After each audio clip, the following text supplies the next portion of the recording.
How to Turn a Perfectly Nice Person into a Crocodile. I like Carl Sagan. He was considered a science guy, but even more so, a science communicator. He wrote some nifty books. One of those books was not How to Turn a Perfectly Nice Person into a Crocodile, but he could have.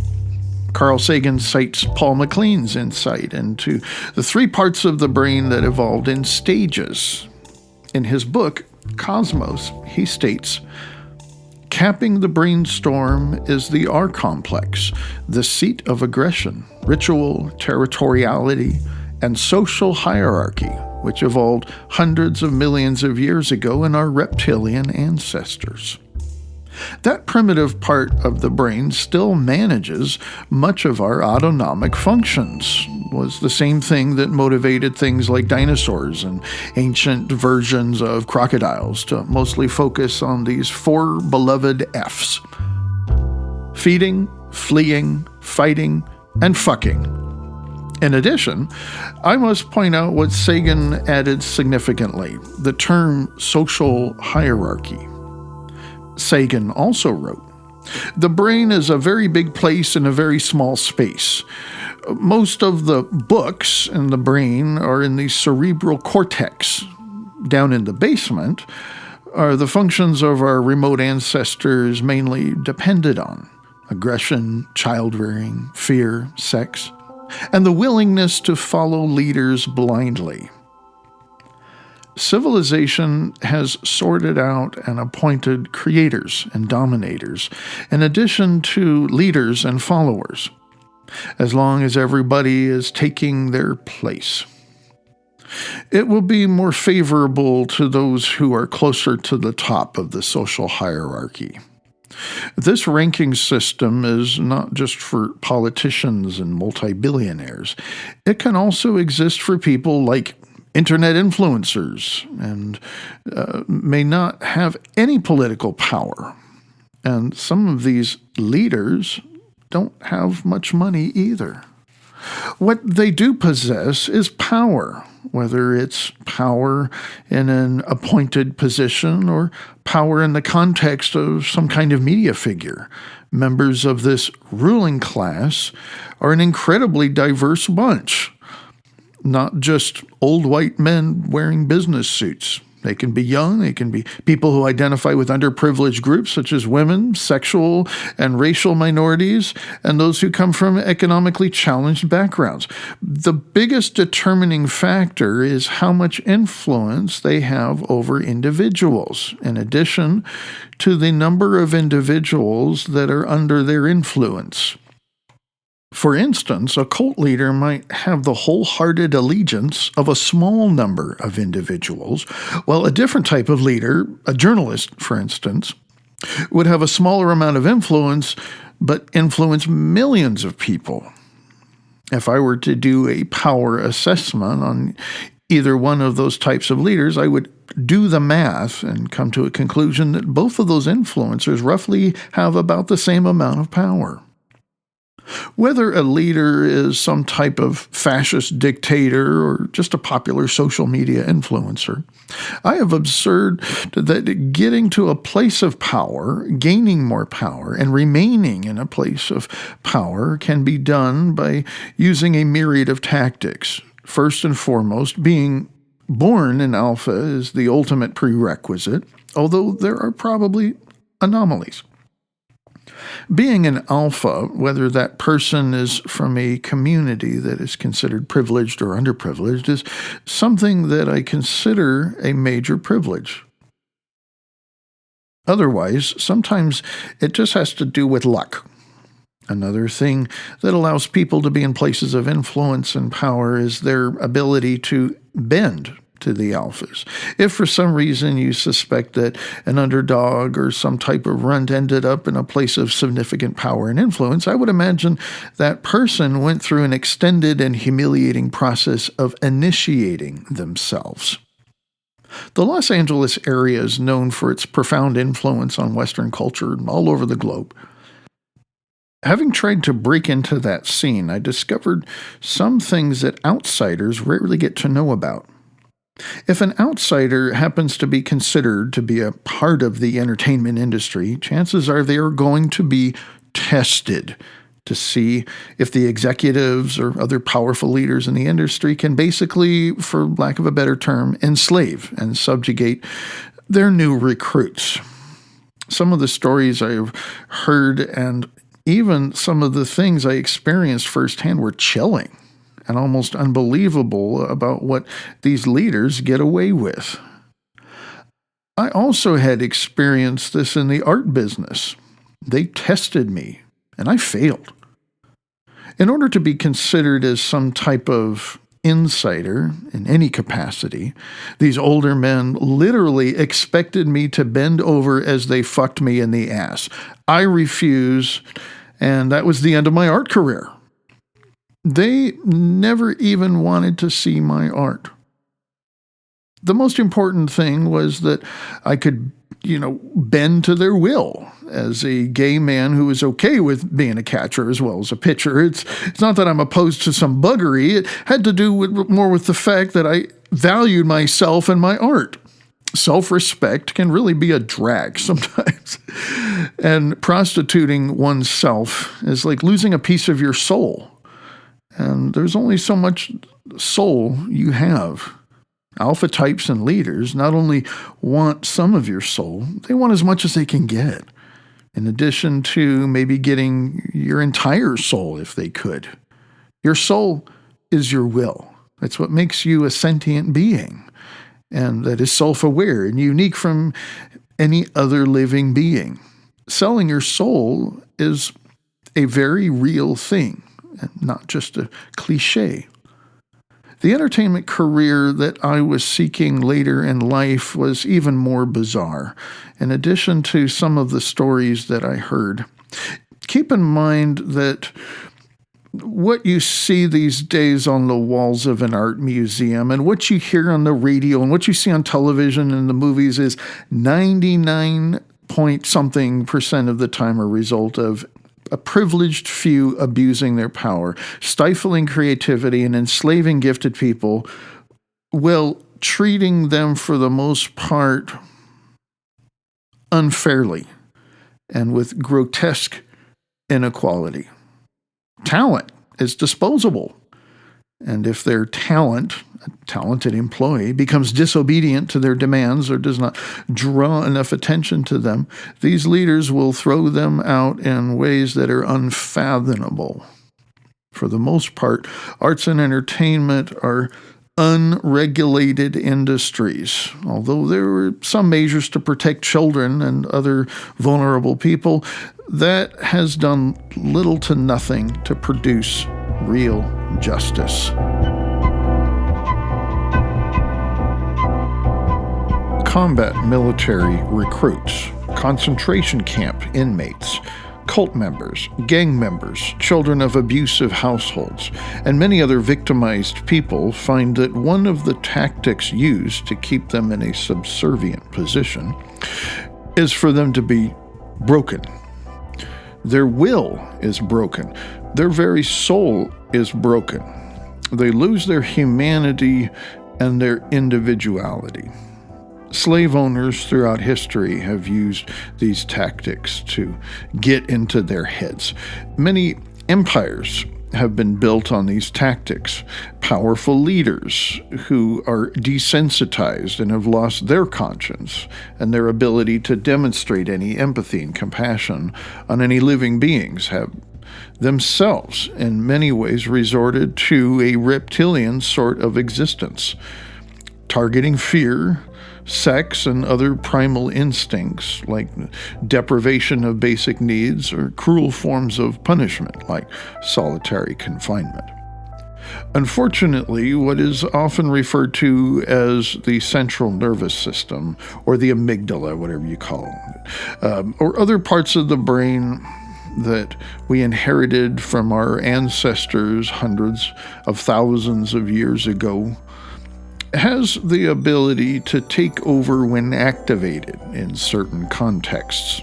For instance, a certain type of panic attack that is triggered by an environment with a traumatized combat veteran might turn into a person into doing something that resembles more like an animal desperate to fight their way out of a perceived threat. A lot of leaders know that and use these tactics to try to trigger people into losing control, and thus it is easier to own and possess a human soul, or their will. If one of their subjects doesn't respond to these triggers, then they will undergo various forms of brainwashing and even torture in order to access and activate that part of the brain. This is why ranking, hierarchies, and even blind obedience to leadership, as Carl Sagan pointed out, are not human traits, but rather characteristics of simple and primitive creatures that I don't believe possess a sentient soul. The next time you see an angry mob or something to that effect, consider that you might not necessarily be seeing a group of people engaging in a human activity, but rather an animalistic set of behaviors embodying a group of unaware and unwilling Homo sapiens. Even their leaders can demonstrate a sort of disposition, like a sleepwalker, as they march through the streets like the living dead. In the same way, if you look close enough and see the glazed-over micro-expressions of those promoting fear and other triggers through media channels and other ways of influencing the masses, you can observe the same trance-like state in these types of leaders as well as their followers.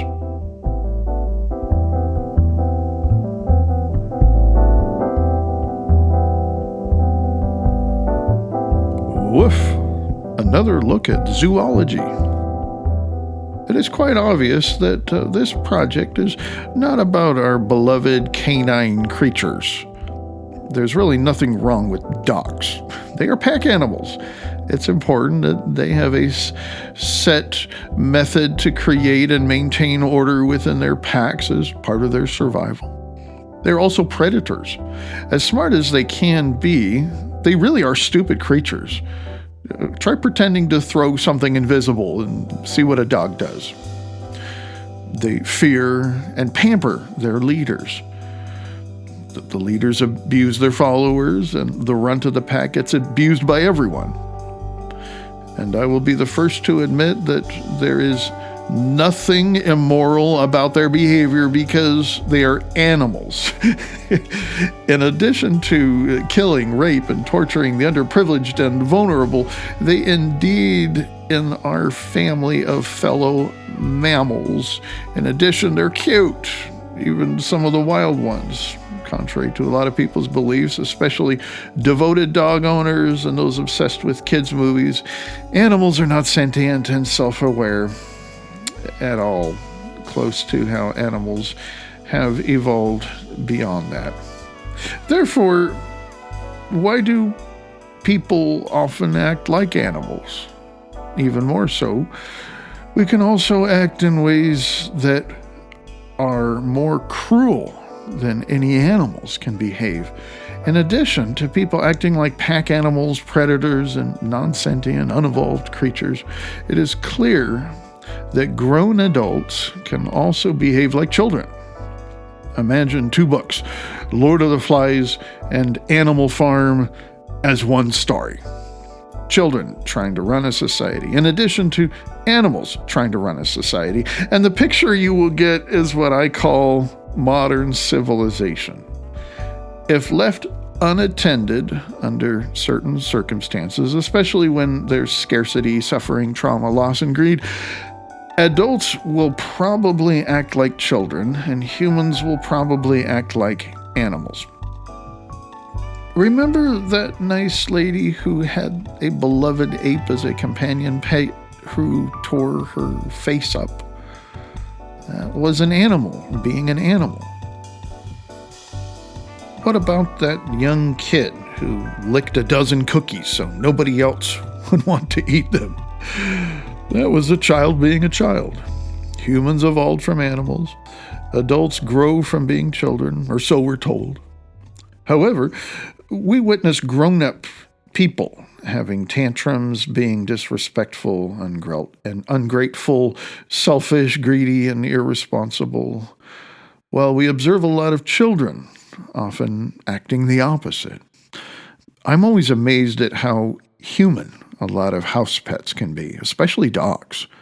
In addition, because I am currently a cat daddy, I find it strange when a feline creature, who is obviously inherently a selfish life form, can amaze people at times because of their bizarre acts of kindness.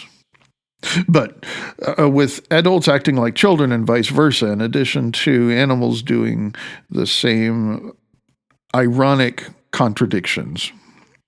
What else does humanity imitate in addition to switching roles?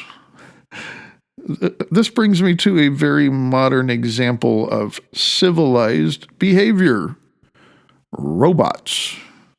In addition to my points about children and animals, what about artificial intelligence?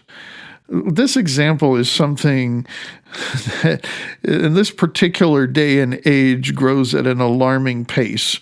Robots are acting more like people. In addition to this beloved misinformation age we are in, there are other factors that are enabling humanity to resemble more and more like robots. With efforts taking people to give people more freedom of thought, I observe that modern society exhibits less freedom of thought and expression than it did 2 or 3 generations ago, and it's on the rise. In addition to sheepish behavior I see quite often, especially among communities that pride themselves on creativity and education. There are groups of unique and original people that, compared to more conventional environments, they might stand out if one of them happens to wander out of Trader Joe's and into a Walmart. However, when they congregate together at their drum circles and film festivals, I think they all look alike. Speaking of Portland, Oregon, or was I?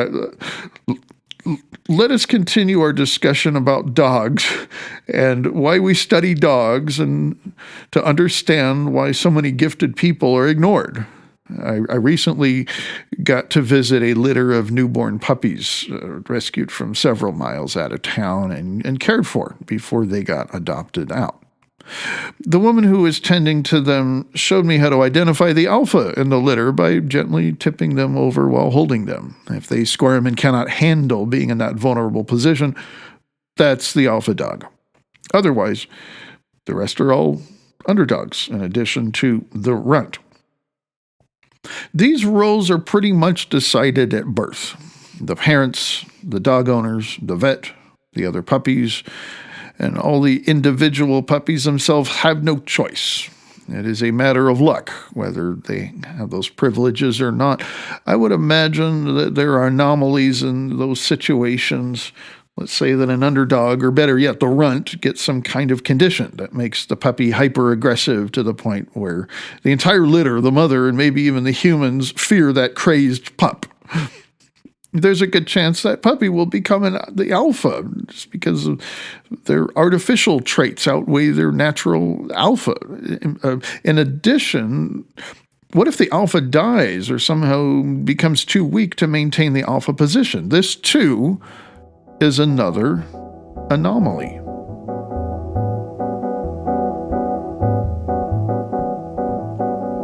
More fun at Animal Farm.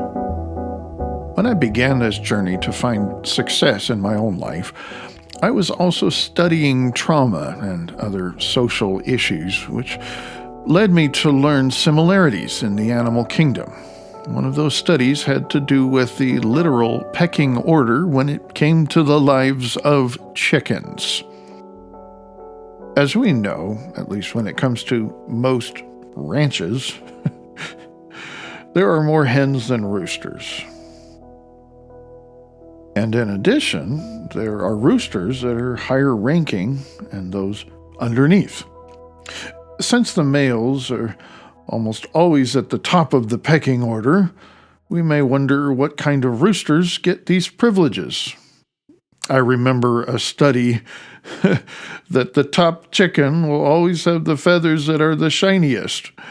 Therefore, the next time you see a popular entertainer, whether he's dressed in some kind of bird or not, consider that he might not be the best for his job, nor possess the character traits to get that much power.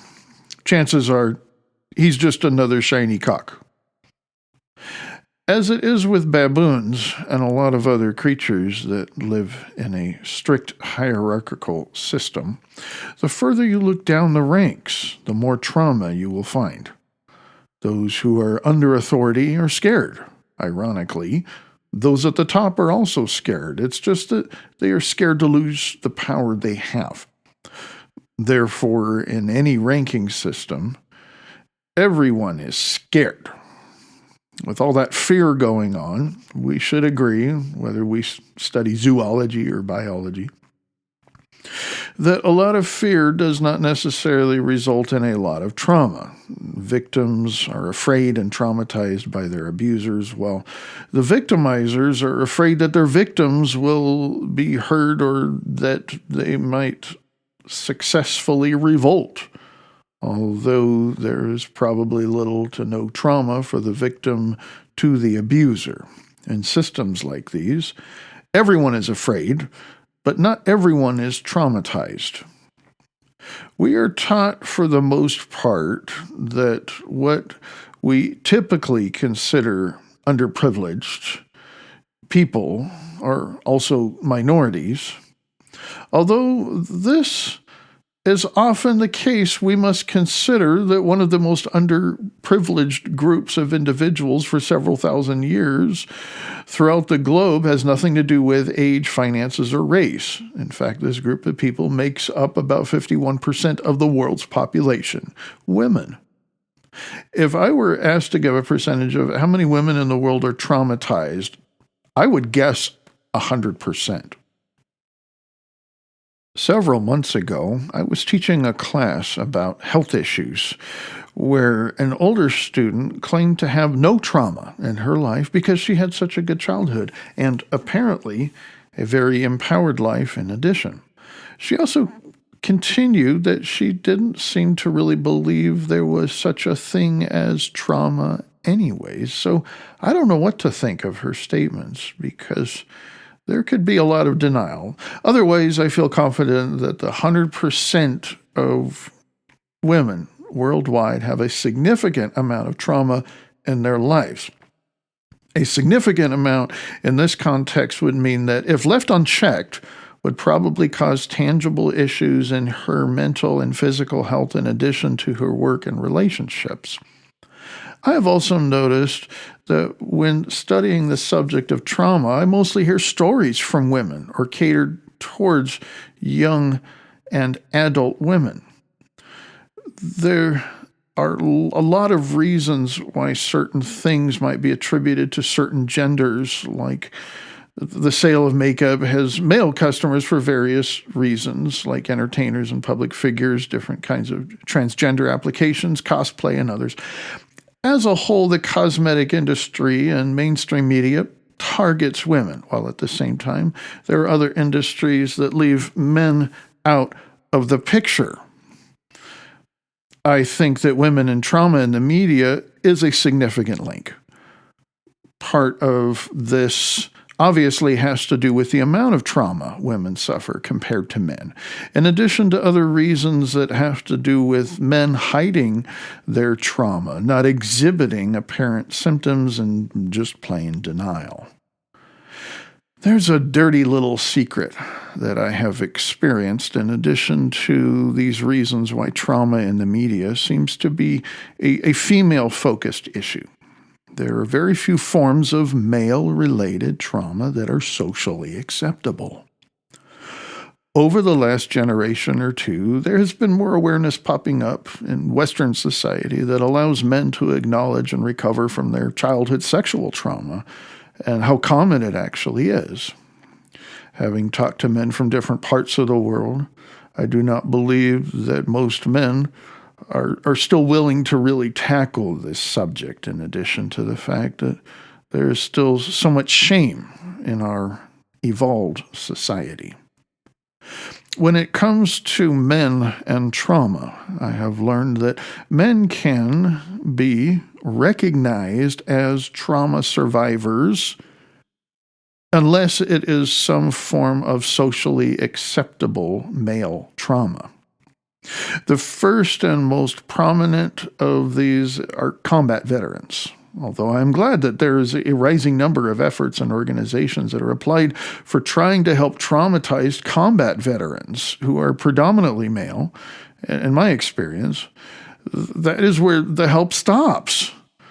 There are few exceptions to rare forms of trauma inflicted on men, like victims of terrorist attacks.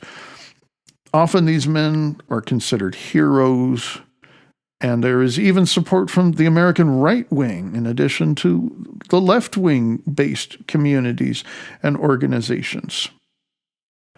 Unless a man is an alpha type or somehow able to get positive attention for his socially unacceptable forms of trauma, he is a rarity if ever treated with any respect, sympathy, or compassion. In fact, he will be expected to get over it and man up instead of getting the help he needs.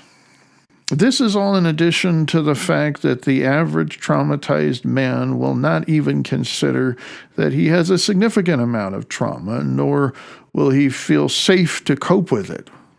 Imagine a political speech or something like that, where one man talks about his war-related PTSD compared to another man who follows with his trauma story. If a man tells the public that he was abused by first responders, I have noticed that the public will react with fear instead of empathy. If he dares to say that he was raped or suffered cultic abuse, he might even be laughed at. I have had members of the LGBTQ community, in addition to mental health care workers, literally laugh when I tell them I suffered cruel abuse as a gay man by fundamentalist groups trying to, quote, change, end quote, me. None of them made amends. To this day, I have never gotten a tangible support for that particular issue, although I know many conversion therapy survivors who have gotten enough support to get their lives back.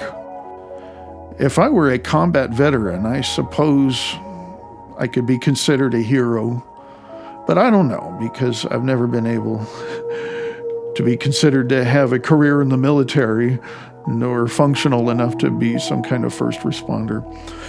I do know that I share most of the symptoms, in addition to other conditions, that combat veterans suffer if they are diagnosed with post-traumatic stress disorder.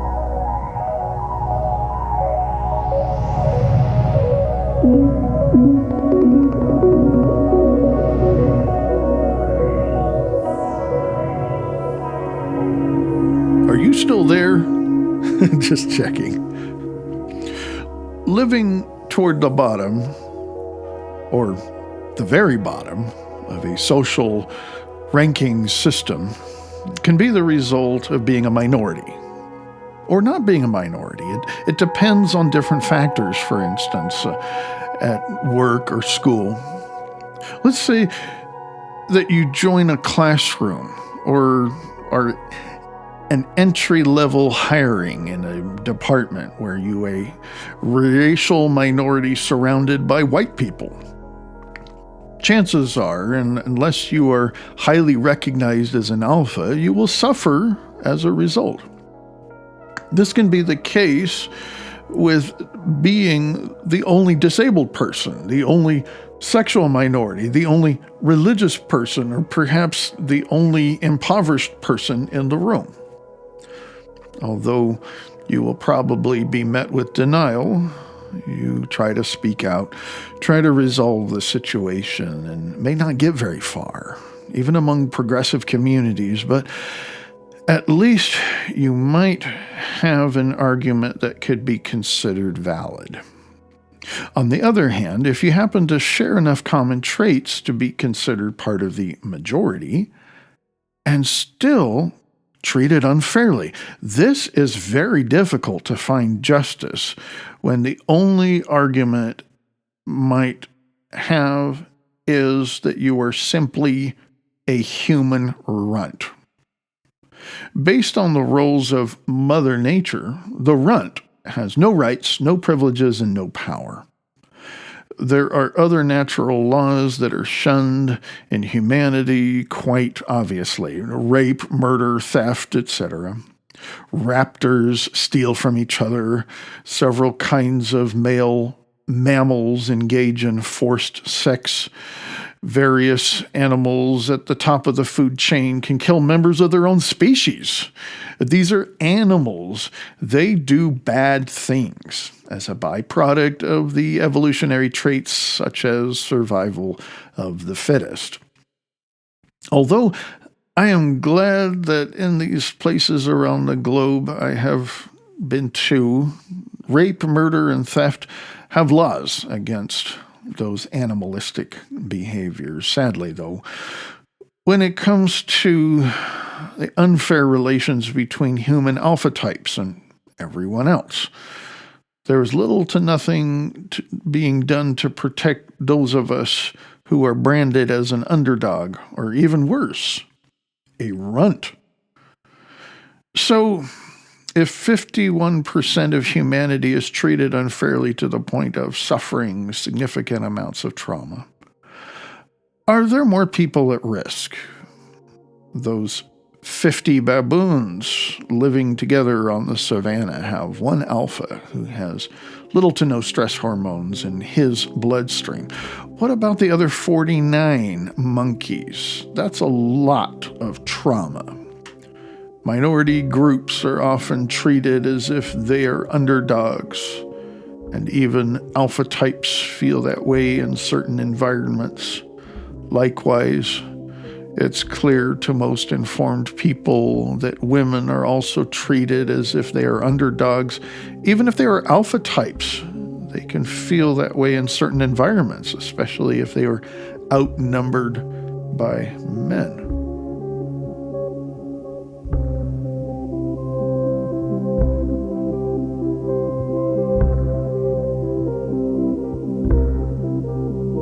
At-risk people. It is easy for sociologists to determine groups that are considered at risk for various reasons when they look at statistics and other sources of data when it comes to unfair treatment and abuse. At the same time, there are numbers of individuals who seem to possess a lot of privilege, or rather perceived privilege, that baffles the social work industry to the point of utter denial. Marital status is another barrier for some. However, in most environments, being unmarried does not make much of a difference, especially because there are a lot of close relationships where unmarried people nearly have all the same social benefits, just without the legal benefits. That being said, single people with a lot of support from friends and family can also have similar social benefits that could get them treated with more respect and status. It's just when someone is alone with no friends, family, employment, or any other kind of support, this is where things get very complicated. Minority status, economic status, age, race, and other traits can make life difficult for some. Even alpha traits. However, in my experience and from what I have heard and observed from countless individuals who have suffered unfair treatment and abuse, there's nothing like being alone. In the animal kingdom, being an outcast can at times be a death sentence. Because the rise of human civilization several thousand years ago, our nomadic nature made us rely on each other. When we existed as hunter-gatherer tribes, in most environments around populated parts of Earth, an individual could not survive on their own for very long. If she or he could not somehow join a neighboring family system, they basically died. I believe we still carry a lot of these instincts. I currently live in the Sundaran Desert, where coyotes are not only everywhere, they suffer from skin diseases. When a coyote gets the mange, they become outcasts and have to fend for themselves. This is easier for them if they happen to live in proximity to places where humans live, especially near dumpsters and especially near stupid people who feed them. Otherwise, they might not have much of a chance of surviving.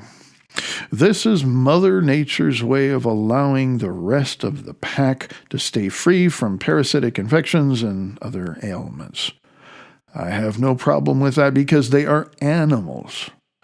It's when there is someone alone and suffering within a community, if they have no support already, there's an inherent fear to stay away from a lone wolf. I personally believe that when a group of people is approached by an outsider who has no significant connection to anyone or any reputable institution, there are some common perceptions. If someone is alone, it's their choice. Therefore, leave them alone because they want it. Secondly, if someone is alone, it's for good reason, and they should remain alone to protect others. In addition, based on my experience and from what I've observed, it's not customary to ask why someone is alone. There are times when an abuser is unable to maintain their hold on their victims and finds themselves alone as a result. There are also times when someone, for whatever reason, perhaps personal preference, antisocial behavior, in many cases, there's extreme trauma which leads to paranoia and a deep fear of others. There's a common cause for loneliness that mostly goes unnoticed. Most lonely people I know are senior citizens who are single. Their ability to meet the needs of others is often outweighed by their own needs and thus considered useless to society. They are treated as some type of drain to their time and energy and are given socially acceptable insults like needy. And another word I refuse to apply to a person in that situation, drama. Other lone people I see are unrecognized disabled women and men, as well as the houseless. Adding other at-risk traits to these situations just decreases their chances of survival, as well as getting treated with less fairness and respect. And at the same time, we cannot ignore the fact that those lone outcasts of society are often viewed as privileged enough that they do not require any intervention. The majority of these human runts in the United States are racial majorities, housed, fed, and even have enough resources to have enough funds and often possess reliable transportation. It's when these lonely outcasts complain of unfair treatment, it is so often ignored and denied because it's hard for most people to believe that those with that much privilege, those kinds of folks, could be overlooked. In addition, that these individuals are expected to fight alone to get equal treatment and thus rarely, if ever, get any kind of tangible advocacy. In the United States, even with decades of social justice efforts, it is still hard to be poor, to be a woman, to be a racial minority, to be handicapped, or other stigmas of society. However, in my opinion, being alone is the worst thing that anyone has to suffer with. If someone is considered at risk and has support, it weighs out whatever they lack. And based on the kind of support and the amount of support, in addition to how many supporters there might be, this is all can compensate for what makes them suffer to improve their standard of living. I learned this the hard way when trying to contend alone with a large media corporation in recent years. I was trying to convince this particular journalist that I was being treated unfairly. I assumed, and at the time, it was because of my disability status. I was met with a link to an article that was published by the same company featuring various disabled people. Unfortunately, the journalist literally told me to fuck off before he blocked me. Therefore, I was not given the opportunity to resolve this issue. As I read this article, I begin to wonder what these people had that I didn't. They already had status and visibility. In other words, this article was strictly about disabled alphas. Unfortunately, this presented a bigger problem. How do I convince a rainbow flag media corporation to include a type of diversity issue that they were in total denial of? Why do they feel it's acceptable to exclude a population of worthy individuals from their publications? It took me a while, but I finally came up with a term that might, at least at this point, explain this form of bigotry that is being perpetuated by both the right and left wing, rich and poor, and everyone who has any significant exposure. Attention caste. These are victims of the out-of-control attention economy in the context of a caste system. The American caste system isn't about your family, your race, your money, your religion, or where you were born. It's simply how much attention you are getting currently.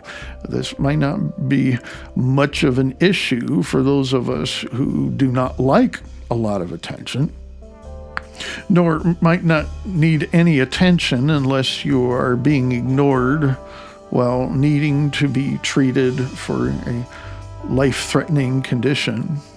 Otherwise, being ignored can feel like a nuisance to most people, but there are times when being overlooked can be a death sentence. This can also be the case when someone has something significant to contribute to the world and is not only being cast out, but is also not even considered. This can often lead to forms of self-harm, and if not dealt with, can cause additional trauma and serious mental health conditions or death.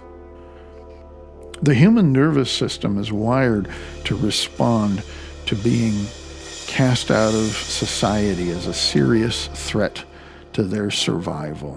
When someone is ignored in a significant way, the subconscious inner workings begin to cause that individual to self-destruct.